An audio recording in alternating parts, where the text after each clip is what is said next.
parce que suñu milieu de terrain lañu déstabilisé Pape Ibrahima. Le milieu de terrain qui contrôle la partie, qui empêchait Belgique élaborer génne bal bi milieu de terrain tout de suite dès qu'on a sorti Pape Gueye et encore ça aussi c'est un fait qu'il faut voir Pape Gueye bu sonn contre Norvège buñ ko génnee dafa sëgg génn mais tey je pense qu'il était dans son match il était même pas content ci remplacement le remplacement boobu nag moom laa lay wax souvent soo defee remplacement mu andi la leneen on dit que c'est un coaching gagnant mais là il fait un coaching perdant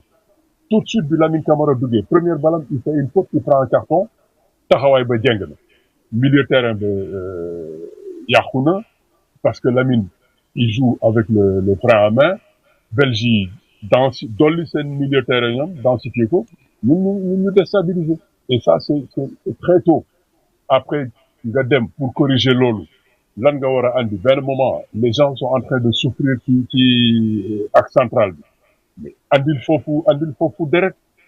s'il le faut sax après si tu penses que Pathé est encore bien tu le fais avancer mais foofu si tu ramènes Pape Matar qui manque de rythme qui n'est pas compétitif ci mondial bi ça da ngay gën a plonger ce milieu terrain bi gën a sombre yan changement la Pape Thiaw waroon def pour apporter de l'équilibre au niveau de cet entrejeu de l'équipe nationale du Sénégal. L'entrejeu jusqu'à la 70e après la 66e l'entrejeu marchait bien man ba moment bi ñuy changer Pape Gueye gis benn yoon ñu perdre contrôle marché bi au contraire ñu ngi def lu ñu mun ñu ngi leen di déglu su ñu jëlee bal bi génn 2 ou 3 fois Sadio génnaat na on n'est pas juste pour aller mettre un 3e but mais le milieu est encore contrôlé mais dès que changement bi am foofu ci la benn fracture génn milieu bi di sëtu di bal bi Belgique ñoom ils ont pas voulu continuer à construire tout de suite dañuy pilonner rek andi ci Lukaku le premier duel Pathé est derrière lui il peut pas jouer même après c'est pas payant deuxième duel kële ngi ci Niakhaté il peut pas jouer contre Lukaku c'est là qu'on devait voir que attention le problème ce n'est pas au milieu de terrain Habib Diarra xale la Habib Diarra gisuma ko fenn mu sonn il sort pourquoi il est dans son match il est dans la projection il est dans la récupération il est dans la chose je pense que foofu ba tey jëlaguñu but hein mais je pense que là Pape s'est vu un peu trop beau trop tôt ne dafay andi de la fraîcheur au niveau du milieu de terrain pour contrôler jeu bi mais fraîcheur bi ñu soxla woon c'était un peu gën a muscler couloir yi parce que benn moment.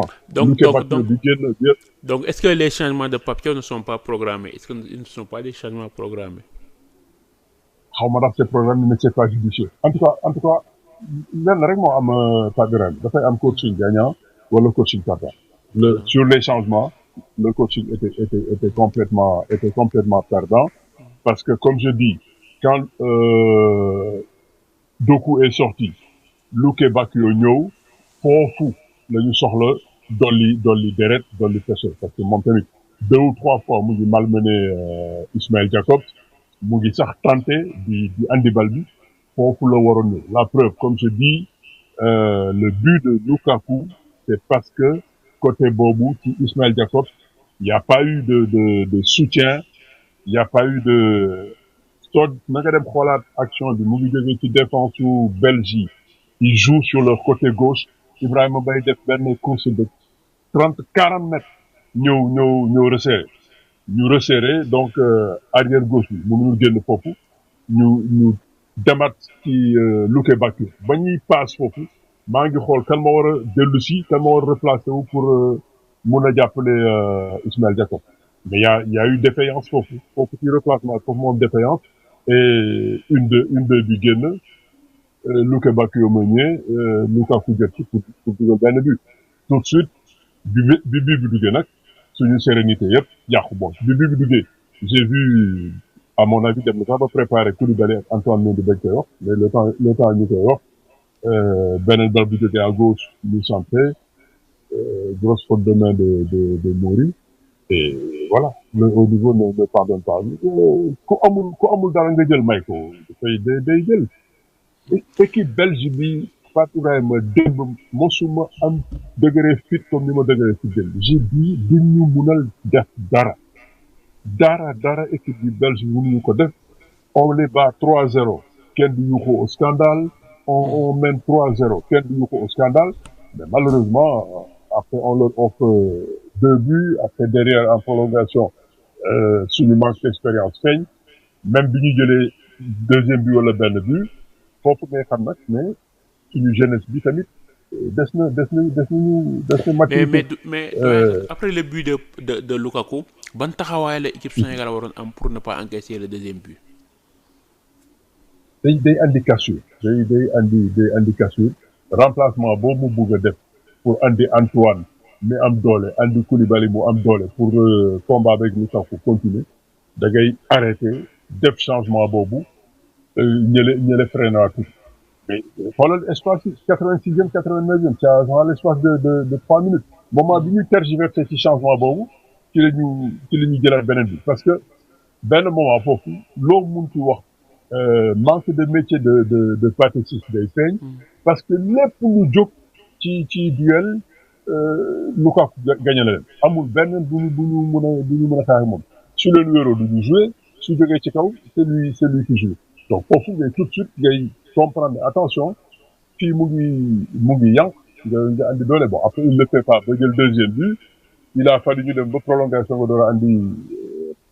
El Hadj Malick Antoine ñëwatul Koulibaly ñëwatul moment boo que équipe bi tiit na je n'ai même pas reconnu Ibrahima Mbaye lépp lu ñu doon xaar ci moom ci accélération ci course la ñu bëggoon yëpp la mu doon wax hier j'ai répété un mot course à haute intensité course mais après bi Ibrahima duggee jël nañ bal sax may ko ne ko dawal il peut pas partir Pape Matar ban yoon kañ nga ko gis mu projeté wu amul benn yoon fa Habib Diarra doon jaar di projeté wu di andi surnom Pape Matar il est là à la limite même bal bu ñu coppati transition bi war a gaaw ñu war ko passe Sadio mu fetal ko àll ba donc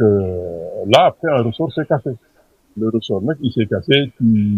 dans un coaching perdant et ça n'a pas lutté bon après derrière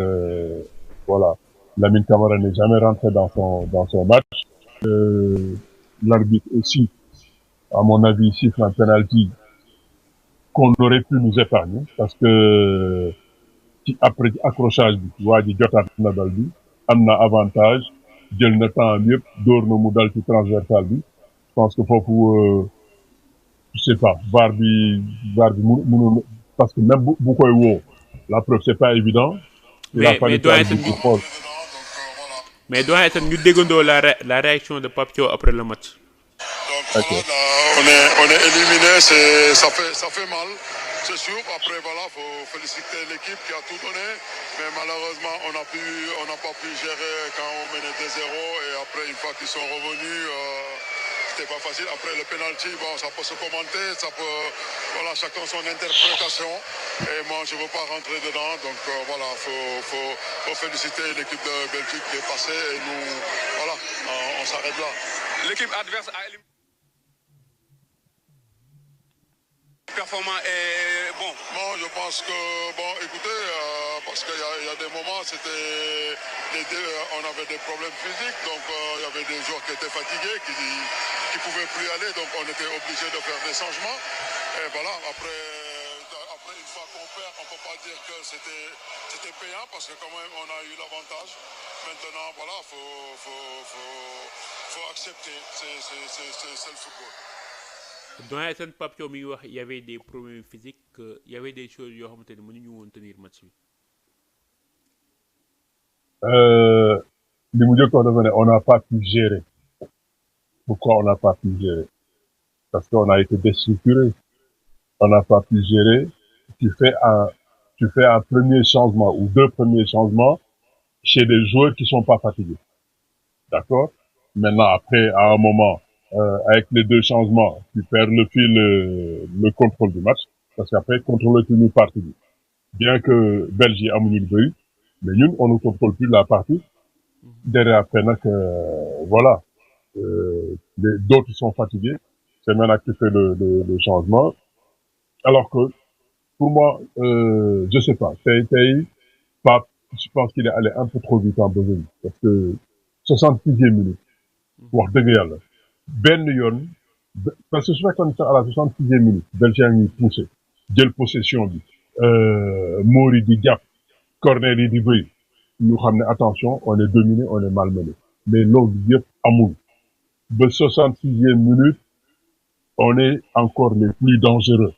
2 ou 3 fois, génn nañ, Sadio dem na ba biir surface, après le dernier geste mooy juste